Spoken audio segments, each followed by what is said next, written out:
Magandang hapon po sa ating lahat. Nandito po tayo muli sa ating Beat COVID-19 Virtual Presser para ibalita ang mga inisyatibo at pakikipagtulungan ng kagawaran ng kalusugan sa iba't ibang ahensya ng pamahalaan at sa pribadong sektor upang labanan ang kasalukuyang pandemya na hinaharap ng ating bansa. Bago po tayo magsimula, nais po namin batiin ng Blessed Holy Monday ang ating mga kababayang Katoliko, lalo na po sa ating mga magigiting na healthcare workers at mga frontliners na patuloy na nagsisilbi para sa ating bayan. Naway sa pagkakataong ito, nananatili tayo sa ating mga tahanan. Ipinagdadasal natin ang mga kababayan natin na biktima ng COVID-19, pati na rin po ang ating mga frontliners na malalampasan natin lahat ang pagsubok na ito. Kasabay po ng paggunita ng Holy Week ay ang ika-4 na linggo ng ating Enhanced Community Quarantine. Maraming salamat po sa kooperasyon at pag-unawa upang masugpo ang COVID-19. Ipagpatuloy lang po natin ang ating pagiging first line of defense sa virus na ito. Mahalaga po na sa ating mga tahanan pa lamang ay lumalaban na tayo sa sakit na ito sa pamamagitan ng istriktong pagsunod sa mga alituntunin ng gobyerno. Paalala po muli galing sa aming kagawaran ng kalusugan, hanggat maaari manatili tayo sa ating mga tahanan, mag-practice po tayo ng physical distancing, lalo na kung may mga kasama po tayong matatanda o may sakit sa bahay. Palagian po tayo mag-ugas ng kamay, sundin ang proper cough etiquette at palakasin ang ating resistensya. Ang laban ay nagsisimula sa ating mga bahay at sa ating mga komunidad. Ang ginhawa at kaligtasan ng bayan ay nasa kamay ng bawat Pilipino. COVID stops at your doorstep. Our home is our frontline. Patuloy po natin mas pinag-iigting ang mga kapasidad para sa tuloy-tuloy na pagsasagawa ng mass testing para maagang matukoy at mabigyan ng nararapat na pangangalaga ang mga taong positibo sa COVID-19. Muli po, ang mass testing ay ang malawakang pagtetest na siyang targeted sa mga high-risk groups o ang vulnerable population na kinabibilangan ng ating mga patients under investigation, persons under monitoring, mga may simptomas ng COVID-19, mga buntis at mga may sakit na nakakapagpababa ng immune system tulad ng cancer, hypertension at diabetes. Kabilang din po dito ang mga may edad at ang mga healthcare workers natin na araw-araw ay humaharap sa panganib ng virus. Inaanunsyo po namin noong nakaraang linggo na ang Rizal Memorial Coliseum sa ilalim ng pamamahala ng Philippine Sports Commission ay gagawing isang community quarantine facility. Kaninang umaga po, ito po ay binisita ni Health Secretary Duque at kinagagalak po naming ibalita na tapos na po ang pag-aayos ng Rizal Memorial Coliseum. Handa na po itong tumanggap ng hanggang 112 patients under investigation at person under monitoring ngayong linggo sa ilalim po ng pangangasiwa ng PNP at AFP Medical Corps. Kasama rin po na binisita ni Secretary Duque ngayong umaga ang PICC at ang World Trade Center na inaasahang matapos gawing dagdag na community quarantine facility sa mga susunod po na araw. Tinataya po na 294 na patients under investigation at person under monitoring ang matatanggap sa PICC. Samantalang 502 naman po ang pwede sa World Trade Center. Ang PICC po ay pamamahalaan ng PNP Medical Corps, habang ang World Trade Center ay pangangasiwaan ng ating AFP medical personnel. Iminumungkahi din ng ating kagawaran through our Secretary na magkaroon tayo ng DOH healthcare workforce sa mga pasilidad na ito. Ang 3 quarantine facilities na ito ay produkto ng pagtutulungan ng pamahalaan na binubuo ng Department of Health, ng DPWH, ng ating IATF at Bases Conversion and Development Authority na pinamumunuan ni Secretary Vince Dizon, na siya ring Presidential Advisor for Flagship Programs and Projects. Amin din pong pinapasalamatan ang pribadong sektor na tumulong sa atin. Prime BMD, Bloomberry Cultural Foundation Incorporation, EEI Corporation, Vista Land, Ayala Land, AC Energy, Makati Development Corporation, Philinvest, ICCP, Aboitiz, World Trade Center Metro Manila, Lina Group of Companies, Meralco, PLDT Smart, Globe, DMCI at Concepcion Industrial Corporation. Maraming salamat po para sa inyong malaking tulong na maayos ang ating mga quarantine facilities na ito sa maikling panahon. Inaasahan po natin na magbubukas po ang 3 quarantine facilities ngayong linggo. Hinihikayat namin po ang mga lokal na pamahalaan na mag-identify din ng mga facilities dyan sa inyong lugar na pwede po nating gamitin na community quarantine facility para sa ating mga PUIs at PUM, lalong-lalo na sa mga kababayan natin na walang espasyo sa kanilang mga tahanan para gumawa ng self-quarantine. Malaking tulong po na magkaroon ng designated community quarantine facility sa inyong lugar upang ang mga PUI or PUM natin ay hindi mahalo sa mga severe cases sa ospital at hindi na po mas magkahawa-hawaan pa. Maari pong makipag-ugnayan kayo sa aming kagawaran para kayo ay mabigyan ng gabay at matulungan sa pagko-convert ng mga public facilities to quarantine facilities. Kayo po ay aming babalitaan tungkol sa iba pang mga community quarantine facilities na ginagawa at bubuksan sa mga susunod na araw. Nitong mga nakaarang araw, na ramdam po ng kagawaran ang pangamba ng ating mga healthcare workers dahil sa kakulangan ng mga PPEs. Di lamang po tayo ang nakakaranas ng kakulangan nito, ngunit pati po ang ibang bansa. Alam naman po nating lahat, meron pong global shortage for PPEs. Ang PPE po, para sa kaalaman na mas nakakarami, ay hindi lang basta-basta coverall na pwedeng gawin ng kahit na sino. Ito po ay yari sa partikular na medical grade na material at may sinusunod na standards. Kaya naman nakikipagtulungan po ang ating kagawaran sa Department of Trade and Industry, sa Philippine General Hospital at sa Confederation of Wearable Exporters of the Philippines or CONWEP, isang samahan ng mga pribadong kumpanya na nasa linya ng pag-e-export ng mga kasuotan para sa mga kilalang brands upang simulan ang local production ng PPE sa ating bansa. Ayon po kay Secretary Duque, ito po ay paghahanda sa lahat ng posibleng senaryo sa COVID-19.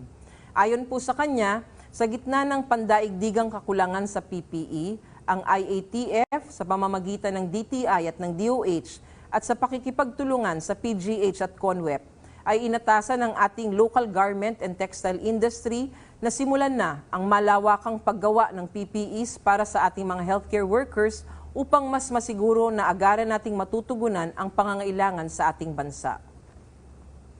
Bagamat mahirap po sa kasalukuyan ang makakuha ng medical grade na material para sa paggawa ng PPE sa ating bansa, meron na po tayong supplier ang CONWEP na mag-i-import nito kabilang ang face hoodie parts at garters na may fabric import certificates mula sa isang international accreditation firm.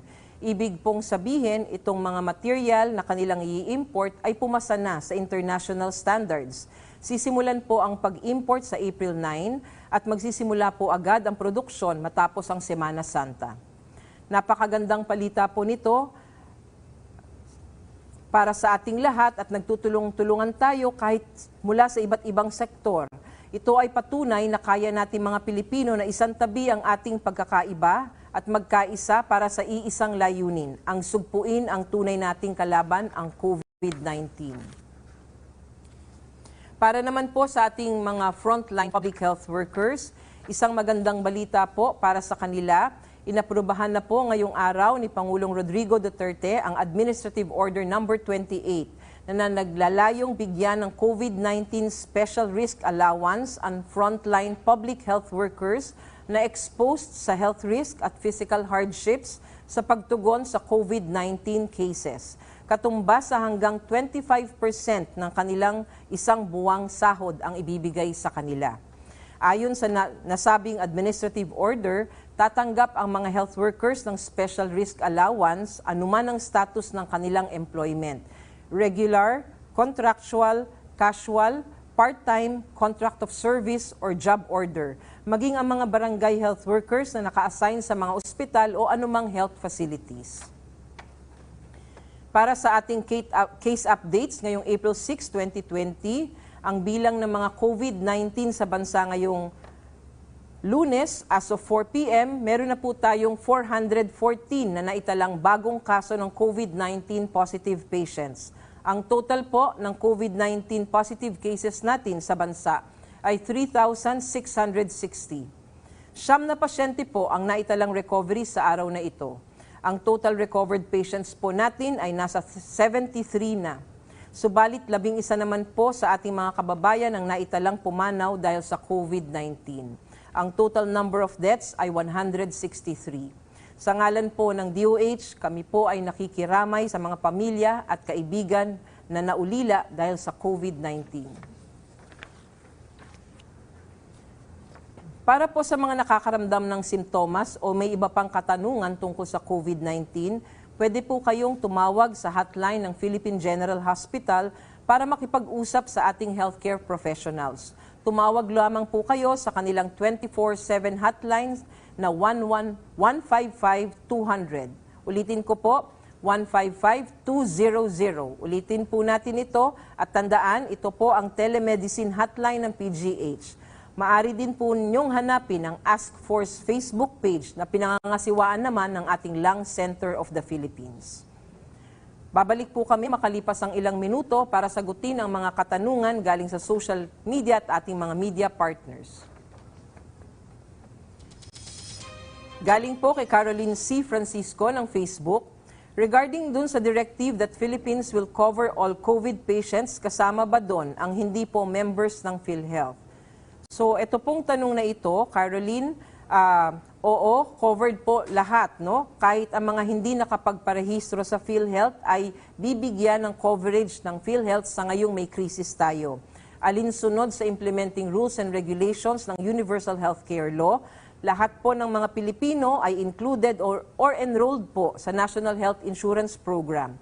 Ayon sa PhilHealth Circular 2020-007, kailangan lamang po na mag-fill up kayo ng PMRF na isasubmit sa ospital para ma-formalize ang inyong pagiging miyembro at makatanggap ng COVID-19 covered benefits.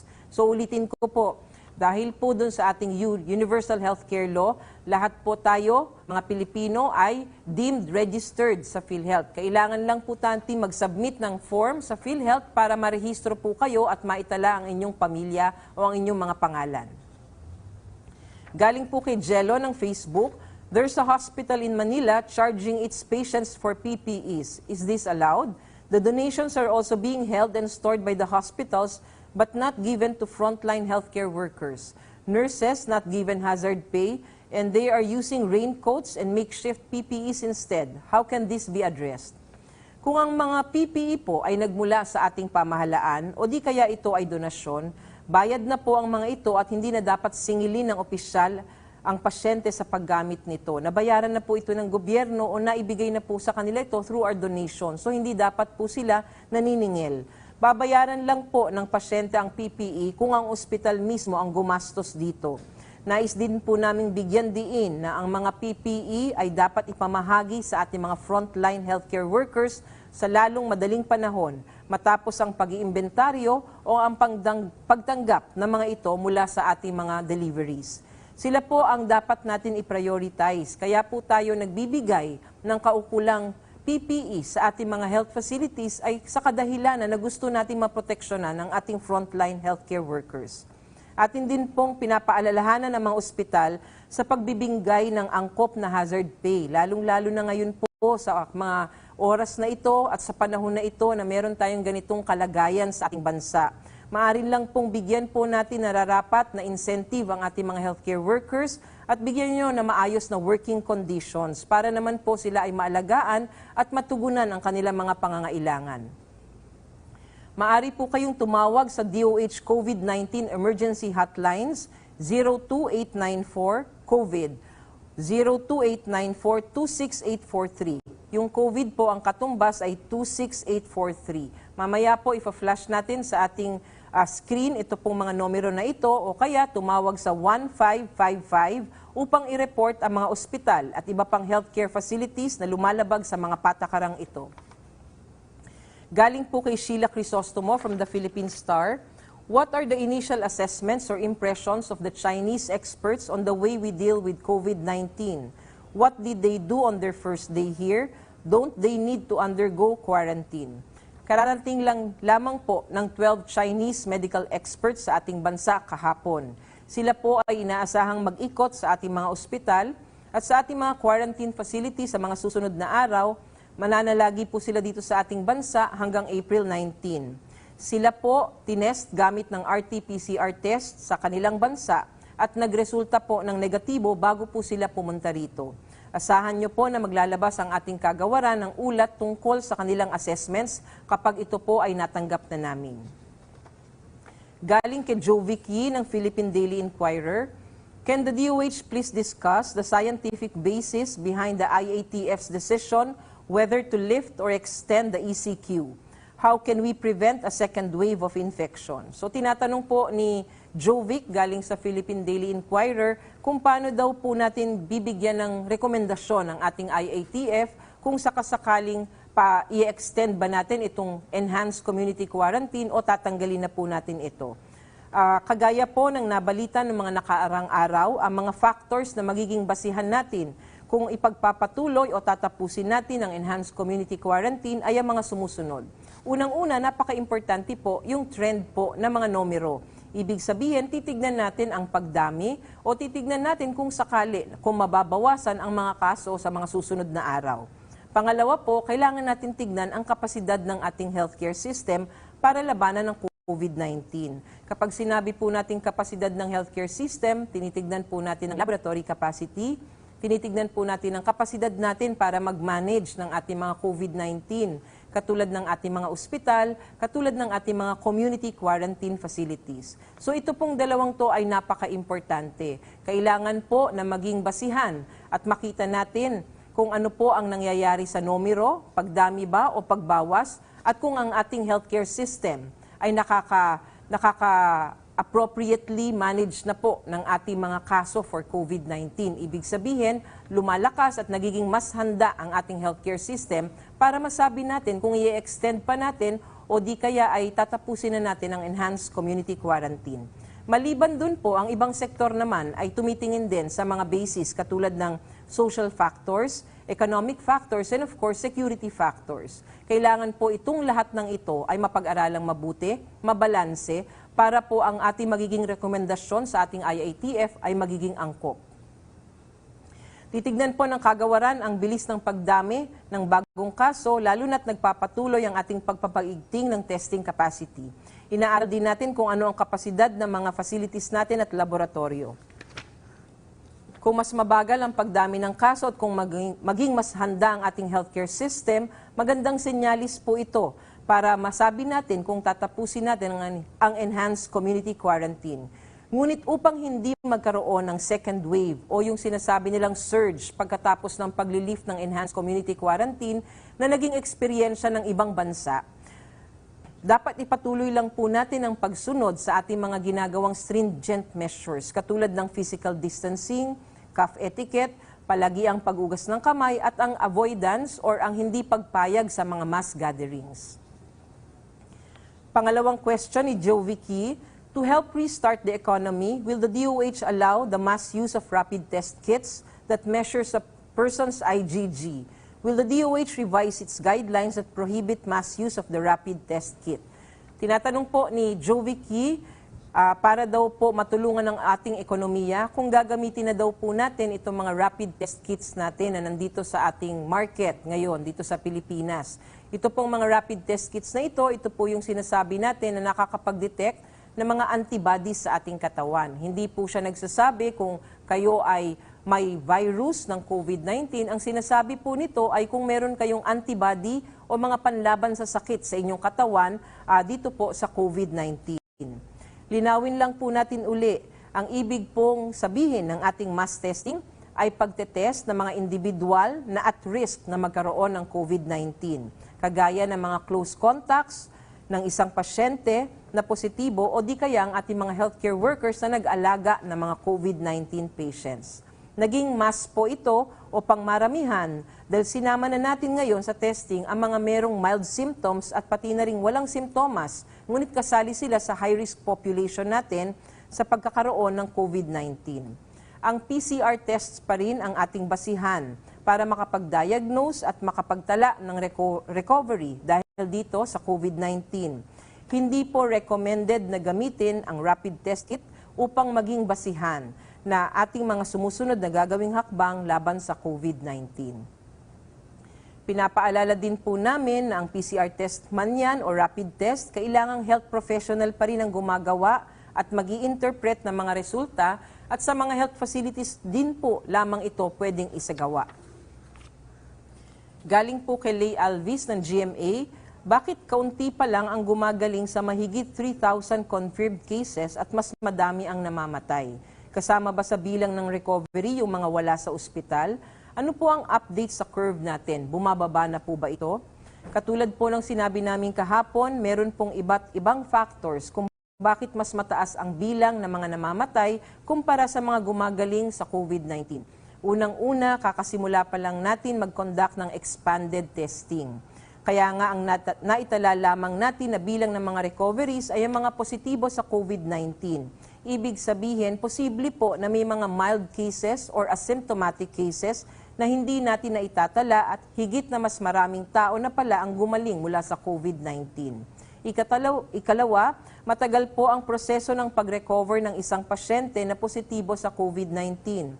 Base po sa statistics, tumatagal po ng 2 linggo para sa mga mild cases at aabot naman po sa 3 hanggang 6 na linggo para sa mga may severe or critical cases.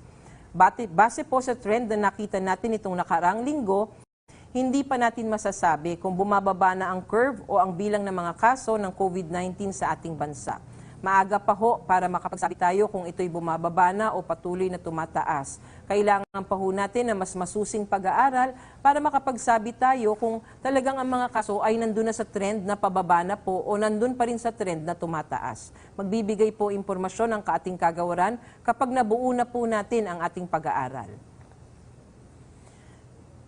Salamat po sa mga nagpadala ng kanilang mga katanungan. Ito lang po muna ang masasagot natin ngayong araw. Ang iba pong mga katanungan ay sasagutin namin sa ating susunod na virtual pressers.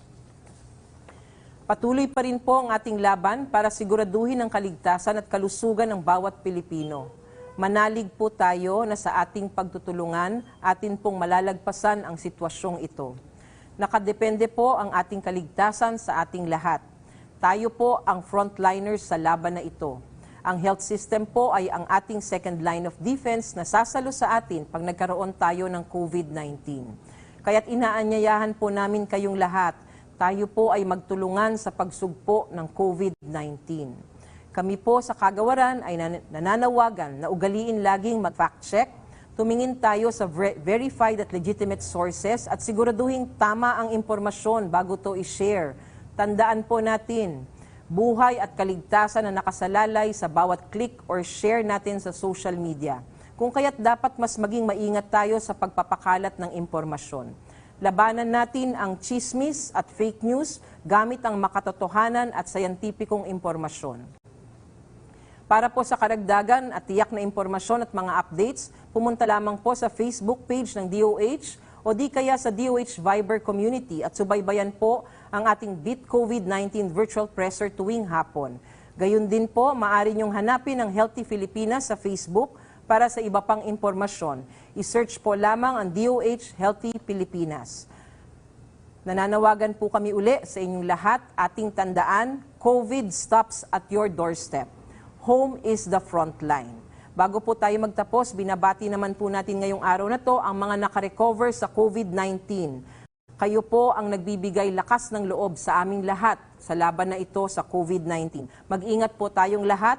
Together, we can beat COVID-19. Maraming salamat po.